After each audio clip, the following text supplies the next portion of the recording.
tissue paper with me because I'm sure I'm gonna be crying. Noong nakaraang Sabado sa Star Talk TX, kinumpirma ni Ogie Alcacid na isa si Lea Salonga sa mga nais niyang umawit sa nalalapit nilang kasal ni Regine Velasquez. Oh, I'd love to. Well, if it's already made public, then I'd better start studying my material this early. I'm excited for them. I mean, I've known about that relationship for the last 7 years. It's really wonderful that they're gonna tie the knot, and I'm glad that I will in some way be able to see this happen. It's so exciting. I'm so happy. Earlier this week ay tumanggap ng parangal si Lea sa Town and Country Wonder Women Awards sa Makati City. Next week, isa pang pagkilala ang igagawad naman sa kanya sa Italy. I'll be gone for about a couple of weeks, and then I have to go to Rome because I will be receiving a Goodwill Ambassadorship from the UN Food and Agriculture Organization. Samantala, matapos ang matagumpay na staging ng Cats sa Pilipinas, isa pang international project ang pinaghahandaan ngayon ni Lea. I'm actually leaving for London on Monday to start rehearsals for the Les Miserables 25th anniversary concert. So that's something I'm really excited about, and I'm looking forward to it. Okay, you'll be Fantine. So I actually got to only play it on Broadway, and well, they've asked me to play it in London for this special concert, so this is going to be fun.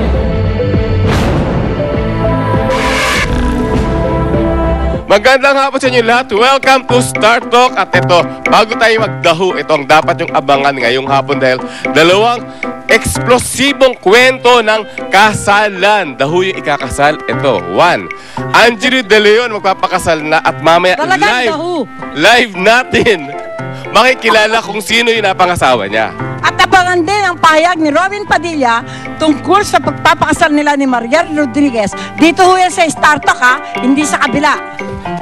Eto, basta dito lang sa Star Talk yun. Eto na ang aming daho dahil sino itong pretty girlina na kinaladkad ng bongga.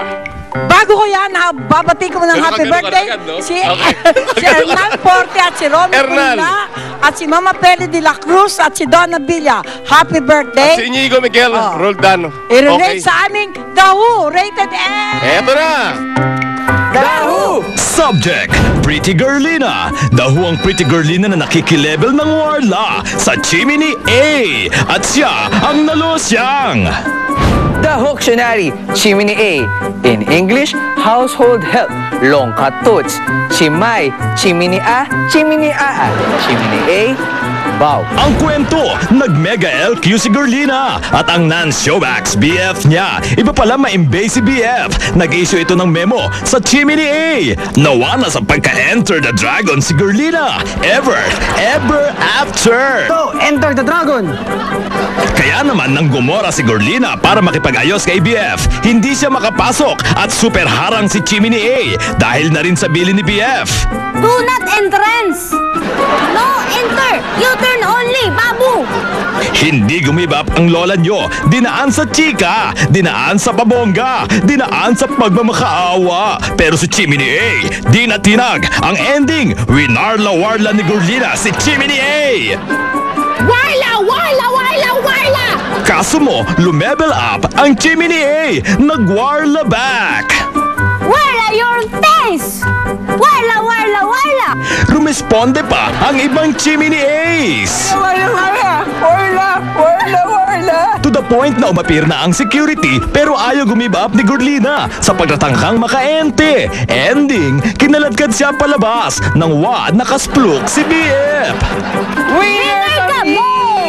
Ano ang rating nyo? XL as in, Exenadorang loser! Dahu si Pretty Girlina. Rampadora siyang may connect sa gawing nakaka-challenge. Kaya super shogo natin siya sa name song na Bettina Parada. Yun na!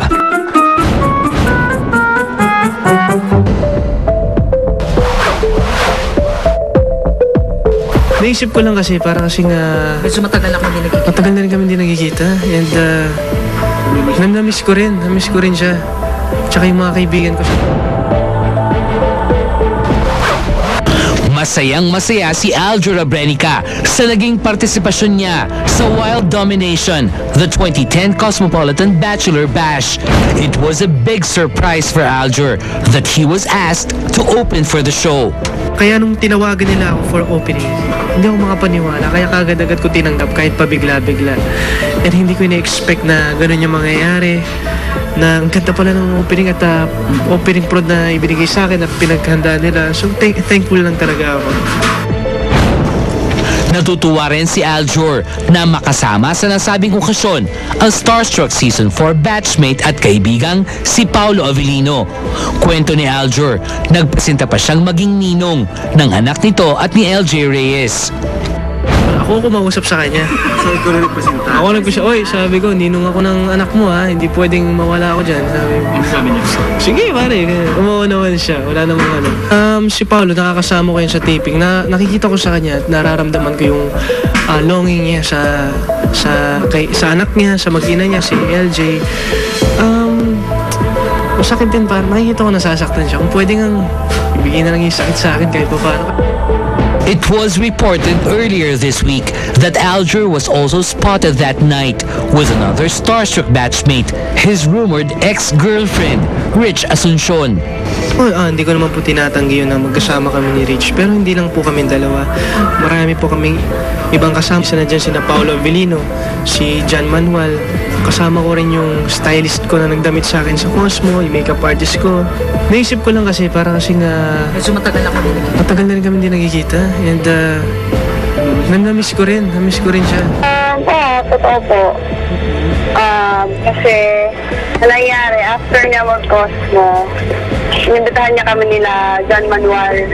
Magkasama na pala kami ni John Manuel nun kasi nag-taping kami for I Love Sabado. So, yun nga, after nun, inimbitahan kami, kain daw sa labas. Hindi naman actually bar. Parang sa restaurant. Persian restaurant. Sa may Timog lang. So, ayun, kumain na kami. Sa unang pagkakataon, kinlaro ni Aljur ang issue ng pagkakalink noon kay Rich. Nung una talagang apektado ako sa mga chismis eh. Tsaka siya talagang nilalayuan na namin yung isa't isa. Pero ngayon siguro parang naisip namin na bakit pa kami matadala sa chismis kung talagang magkaibigan kami. Hindi na kami mahilang sa isa't isa. Kung namimiss ko siya, namimiss niya ako, magte-text lang. Tulad ng ginagawa ng magkakaibigan para magdamayan. Mas ginusto ko nga na umiwas-iwas na lang sa kanya, sa mga kaibigan namin kasi ayoko na yung tapos kasi nga ayoko nang masabit-sabit pa sa mga issues na sa kanilang dalawa ni Chris. Ayoko na bali manggulo, parang gano'n. Saka ang dami na kasing nagalit na fans diba? Talagang dumating na sa point, syempre darating ka rin sa point na magbabago ka, na kailangan baguhin, na alam mo yun, na-realize ko na itama na lang lahat. Dati kasi talagang na-awkward din ako sa situation na lagi akong nasasabi sa akin. Parang ayoko na rin na medyo kasi sa mga kaibigan ko, sa nila. Kasi baka bigyan nga ng meaning. The issue at hand, nagkabalikan na raw kasi sina Aljur at Rich. Sa ngayon talagang kaibigan lang talaga kami. And busy ako, busy din siya. Yun, kaibigan lang po talaga. Starstruck pa lang ata Unti-unti kaming lumalayo sa isa't isa dahil sa mga chismis nga. Dahil ayaw nga rin niyang nakaya sa part niya, dahil ayaw nga rin niyang makasira. Sinasabi niya yun, which is na realize ko na mali, na wala naman talagang nasisira dahil magkaibigan lang talaga kami. Ayun, nabibigyan lang ng kulay yung pagiging magkaibigan namin. Siguro ang panganyo na lang, hindi ko naman sinasara yung pintuan ko sa lahat. Si Rich, hindi ko rin naman sinasara yung pintuan ko sa kanya. Hindi ko alam. Sabi yun? Ewan ko. Tingnan natin the future, pero ngayon, inaano lang namin friendship namin. Parang pinalik namin yung siguro, once pa lang naman. Pero kung kung may pagkataon na pwedeng kumain sa labas or magkasama sa labas, hindi na ako iiwan. Kasi talagang unfair para sa amin na gano'n din yung friendship namin. Si Rich kasi, nakita ko sa kanya for 3 years na magkakilala kami. Mga totoong kaibigan na nandyan para sa'yo pag nangangailangan ka. Nandyan yung tatlong yan.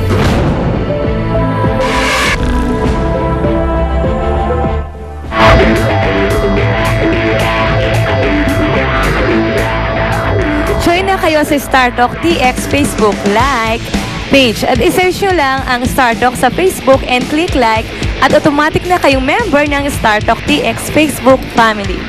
At ito ang ating question for today. Sang-ayon ba kayo sa pagpapakasal ni Robin Padilla? A, oo, B, hindi. To vote, type react, space, A or B, and send it to 4627 for all networks. Kaya text na. Kaya na. At ito pa ang dapat yung abangan dito sa StarTalk TX.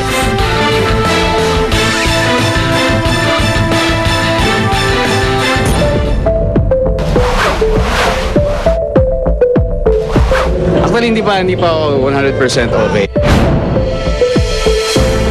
Halos isang linggo ring na-confine si Dingdong Dantes sa ospital matapos itong magkaroon ng mataas na lagnat habang nagtataping ng kanyang hit primetime series na Endless Love noong nakaraang linggo, September 8. Pero kahit may karamdaman, nakuha pa ni Dingdong na dumalo sa first anniversary ng PPL, ang talent management na nag-handle sa kanyang career.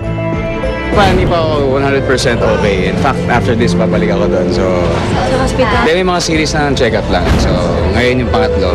Tapos meron pa nga. Kundi yun, baka siguro kaya natama lang ng virus or flu. And kailangan lang talaga ng pahinga na tsaka sa free from everything, from work, from stress, kahit sa mental or physical. Parang gano'n. Matapos ang party ay balik ospital si Dingdong para sumailalim sa ilang laboratory tests. Last Thursday, September 16, ay na-discharge na si Dingdong sa ospital matapos ma-rule out na hindi dengue ang kanyang sakit kundi systemic viral infection. Nang kumustahin namin ang aktor, isang text message ang ipinadala niya sa StarTalk TX and we quote, "Resting na lang. I was told to resume work next week so that I can fully recover. When I get back on track, I'm for another 3 years to rock and roll." Unquote. Totally explosive! Issue sa pagitan ni Marian Rivera at Bella Padilla. Tinuldukan na! At totoo namang sinabi na hindi talaga. You always have to be professional. I don't remember na meron ako nakaaway. Totally exposed! Katrina Halili, na-trauma nga ba sa pag-ibig? Abangan! Parang feeling ko hindi ako pwede maging masaya. Totally explosive! Mag-ex na sina Raymart Santiago at Jelly de Belen. Apektado nga ba sa panunukso sa kanilang balik-tambalan? Jelly, sasagutin ang issue. Live! Napangay kinikilig eh. Totally exclusive! Isang sex bomb dancer. Binugbog umano ng kinakasamang miyembro ng isang OPM band. Alamin ang buong detalye mamaya. Mabuhay na lang kami ng maayos. Yung maluwag sa dibdib. Totally exclusive! Edo Manzano, may mga aaminin sa kanyang one-on-one interview kay Ricky Lo. Abangan! Do you have a love life? It's only a yes or no question. Yes. Everyone has a love life. Oh, I do.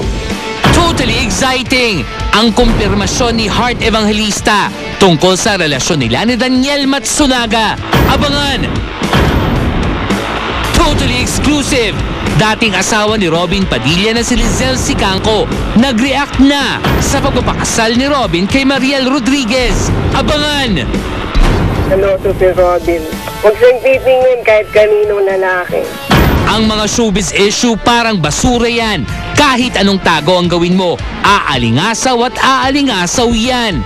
Kaya huwag kang mang-eklat dahil ang bahong pilit mong pinagtatakpan, maaamoy din namin yan. Kami pa ba? O ano, Eddie, Julica, bawal kalat, bawal eklat, StarTalk TX.